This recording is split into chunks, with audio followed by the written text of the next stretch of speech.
യുവനടിയെ ആക്രമിച്ച കേസിന്റെ വിചാരണ വൈകിപ്പിക്കാൻ പ്രതിഭാഗം ശ്രമിക്കുന്നത് എന്തിനെന്ന് ഹൈക്കോടതി.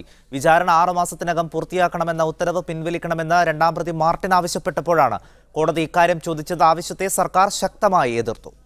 ഷബ്ന സിയാദ് വിവരങ്ങൾ നൽകും. ഷബ്ന, അതായത് ഈ കേസിന്റെ വിചാരണ വൈകിപ്പിക്കാൻ പ്രതിഭാഗം ശ്രമിക്കുന്നുവെന്ന് നേരത്തെ തന്നെ ഉയർന്ന ആരോപണമാണ്. ഇപ്പോൾ ഹൈക്കോടതി തന്നെ ആ അർത്ഥത്തിലുള്ള ഒരു വിമർശനം ഉന്നയിക്കുകയാണോ? തീർച്ചയായും അങ്ങനെ തന്നെ വേണം നമുക്ക് വിലയിരുത്താൻ. ഈ നടിയെ തട്ടിക്കൊണ്ടുപോയി ആക്രമിച്ച കേസിന്റെ വിചാരണ വൈകിപ്പിക്കാൻ ദിലീപ് അടക്കമുള്ള പ്രതികൾ ശ്രമിക്കുന്നു എന്ന് പലതവണ പ്രോസിക്യൂഷൻ കോടതിയിൽ ഉന്നയിച്ചിരുന്നു. ഇത്തരത്തിൽ പലതരം ഹർജികൾ നൽകി കേസിന്റെ വിചാരണ വൈകിപ്പിക്കാൻ ശ്രമിക്കുന്നു എന്നതായിരുന്നു പ്രോസിക്യൂഷന്റെ ആരോപണം. കഴിഞ്ഞ ദിവസമാണ് ഈ കേസിലെ രണ്ടാം പ്രതിയായ മാർട്ടിന്റെ ജാമ്യാപേക്ഷ ഹൈക്കോടതി തള്ളുന്നത്. ഹൈക്കോടതി ജാമ്യാപേക്ഷ തള്ളുന്നത് 7 തവണ ഹൈക്കോടതി ജാമ്യാപേക്ഷ തള്ളിയിരുന്നു. ഈ സമയത്ത് അവസാനമായി കഴിഞ്ഞ ദിവസം ജാമ്യാപേക്ഷ സ്വീകരിക്കുമ്പോൾ കോടതി പറഞ്ഞത് 6 മാസത്തിനകം ഇതിന്റെ വിചാരണ പൂർത്തിയാക്കണം. ഇത്തരത്തിൽ വിചാരണ നീണ്ടുപോകുന്നത് ജാമ്യം നിഷേധിക്കുകയും ചെയ്യുന്നു, വിചാരണ നീണ്ടുപോവുകയും ചെയ്യുന്നു. അതുകൊണ്ട് തന്നെ ഈ കേസ് 6 മാസത്തിനകം വിചാരണ പൂർത്തിയാക്കണം എന്ന ഒരു ഉത്തരവ് കോടതി പുറപ്പെടുവിക്കുകയും ചെയ്തു. രേഖാമൂലമുള്ള ഒരു വിധിയായിട്ട് തന്നെയായിരുന്നു കോടതിയുടെ നിർദ്ദേശം. എന്നാൽ ആ ഉത്തരവിനെ ചോദ്യം ചെയ്താണ് ഈ രണ്ടാം പ്രതിയായ മാർട്ടിൻ തന്നെ ഇന്ന് ഹൈക്കോടതിയെ സമീപിച്ചത്. ഇദ്ദേഹത്തിന്റെ ആവശ്യപ്രകാരം ഈ വിചാരണ 6 മാസത്തിനകം പൂർത്തിയാക്കണമെന്ന ഉത്തരവ് പിൻവലിക്കണം എന്നതായിരുന്നു. ഇതാണ് കോടതിയുടെ വിമർശനത്തിനിടയാക്കിയത്. യുവനടിയെ തട്ടിക്കൊണ്ടുപോയി ആക്രമിച്ച കേസിന്റെ വിചാരണ എന്തിനാണ് ഇത്തരത്തിൽ വൈകിപ്പിക്കാൻ പ്രതിഭാഗം ശ്രമിക്കുന്നത് എന്നാണ് കോടതി ചോദിച്ചത്.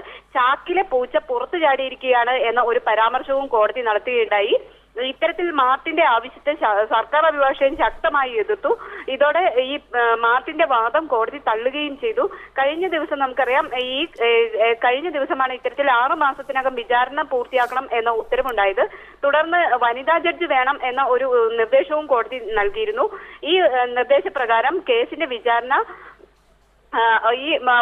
ഈ മാസം 21-ന് തന്നെ ആരംഭിക്കാനിരിക്കുകയാണ്. നിലവിൽ എറണാകുളത്ത് CBI കോടതിയിലാണ് വനിതാ ജഡ്ജ് ഉള്ളത്. വനിതാ ജഡ്ജുള്ള ഈ കോടതിയിലേക്ക് നിലവിൽ കേസുള്ള പ്രിൻസിപ്പൽ സെഷൻസ് കോടതി കേസുകൾ കൈമാറുകയും ചെയ്തു. ഇന്നലെയായിരുന്നു കേസുകൾ കൈമാറിയത്. ഈ സെഷൻസ് കോടതി രേഖകളുടെ പരിശോധന പൂർത്തിയാക്കി ഒരാഴ്ചയ്ക്കുള്ളിൽ കുറ്റപത്രവും മറ്റു രേഖകളുടെ പകർപ്പും അടക്കമുള്ള എല്ലാ CBI കോടതിക്ക് കൈമാറും. തുടർന്ന് 21-ന്, അതായത് ഈ മാസം 21-ന് തന്നെ കേസിന്റെ വിചാരണ ആരംഭിക്കും എന്നതാണ് നമുക്ക് ഇന്നലെ ഉണ്ടായിരുന്ന വാർത്തകൾ. ആ രീതിയിലുള്ള റിപ്പോർട്ടുകളായിരുന്നു കോടതിയിൽ നിന്ന് ഉണ്ടായിരുന്നത്. എന്നാൽ ഇന്ന് രാവിലെയാണ് ഈ രണ്ടാം പ്രതിയായ മാർട്ടിൻ ഇത്തരത്തിൽ വിചാരണ 6 മാസത്തിനകം തീർക്കണം എന്ന ഉത്തരവിനെതിരെ ഹൈക്കോടതിയെ തന്നെ സമീപിച്ചത്.